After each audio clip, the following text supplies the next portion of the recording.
Company BPCL oil refinery 1,00,000 కోట్ల రూపాయలు పెట్టుబడి పెడుతున్నారు.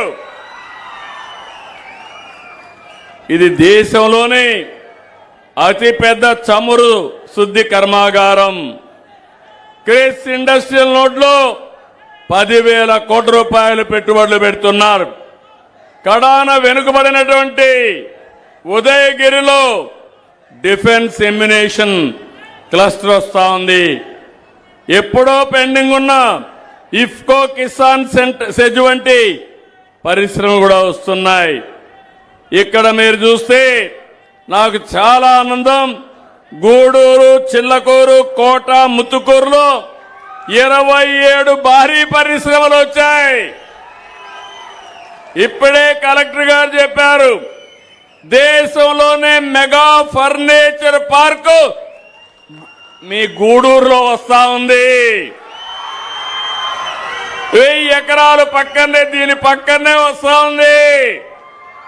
1000 ఎకరాల్లో 10,000 మందికి ఉపాధి కల్పించబోతున్నారు. 3,500 కోట్లు కేంద్రం రాష్ట్రం కలిసి ఖర్చు పెట్టబోతున్నారు. ఒకసారి శ్రీ సిటీ చూడండి, దేశంలోనే ఒక ఆదర్శం. ఈ మధ్య కాలంలో పెట్టుబడులన్నీ మన రాష్ట్రానికే వస్తున్నాయి. దేశానికి వచ్చిన పెట్టుబడుల్లో 25.5% ఒక్క రాష్ట్రానికి వచ్చాయంటే అది ఈ ప్రభుత్వం యొక్క చొరవని మీ అందరికీ తెలియజేస్తున్నా. ఒకప్పుడు పెట్టుబడులు పారిపోయినాయి, ఇప్పుడు పెట్టుబడులు ఎదుర్కొంటా వస్తున్నాయి. అంటే దీనికి కారణం పోయిన నమ్మకాన్ని మళ్లీ తీసుకొచ్చాం. ఆ నమ్మకంతో పెట్టుబడిదారులు ముందుకు వస్తున్నారు.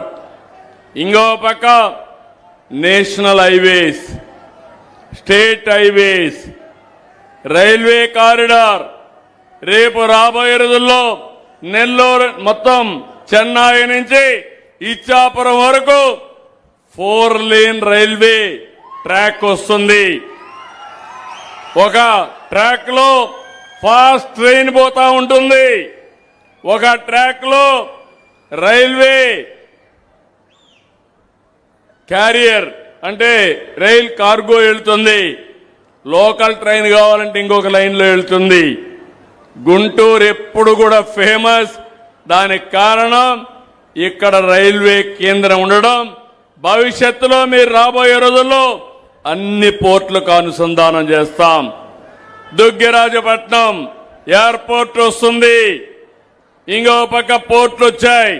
ఇవన్నీ వస్తే ప్రపంచాన్ని అనుసంధానం చేస్తూ ఆంధ్రప్రదేశ్ రాష్ట్రాన్ని నెంబర్ 1 స్టేట్ గా తయారు చేయడానికి ముందుకు పోతాం. ఇదే కాదు, నేను ఎప్పుడు కూడా సాగునీటికి కూడా ప్రాధాన్యత ఇస్తున్నాను. ఫార్మర్ అనేది ఫస్ట్, రైతు అనేది ముఖ్యం. రైతే ఆధారంగా నేను